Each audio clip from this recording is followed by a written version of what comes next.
So, a nation that great has to be aware of threats to its very existence. Absolutely. Yesterday, Biden mobilized reserves.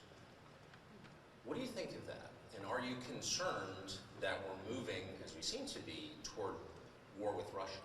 Yeah, so I would say that without any question, we should never allow American soldiers to be engulfed into the challenge between Ukraine and Russia. Our boots on the ground should not be there. The ability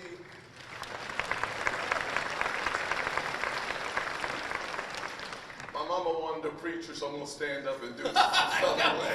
Preach! Hallelujah! So, literally, I think one of the failures of President Biden has been his inability to articulate America's national vital interest in the conflict or the genocide in Ukraine. America's national vital interest is degrading the Russian military.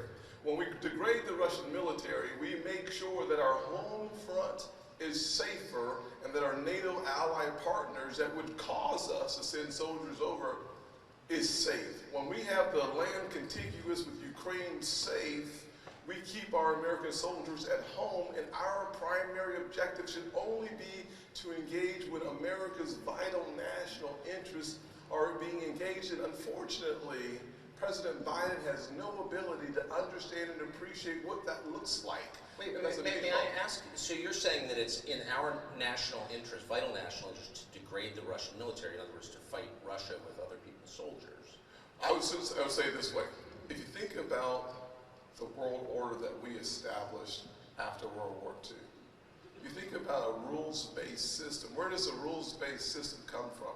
It comes from this nation, our Judeo-Christian foundation, that says that there are rules of the road, that there is something called absolute truth.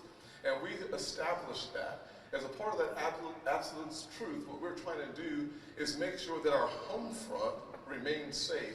Keeping our home front safe means that evaluating the actual threats to our country, the most immediate military threat that could happen is Russia. Why is a good question.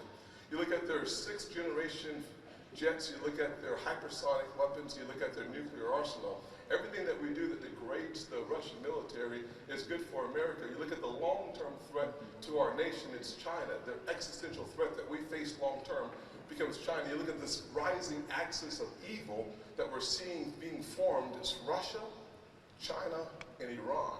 Breaking that to pieces before it gets started, I think, is in our vital interest. So on the day last February that Russia invaded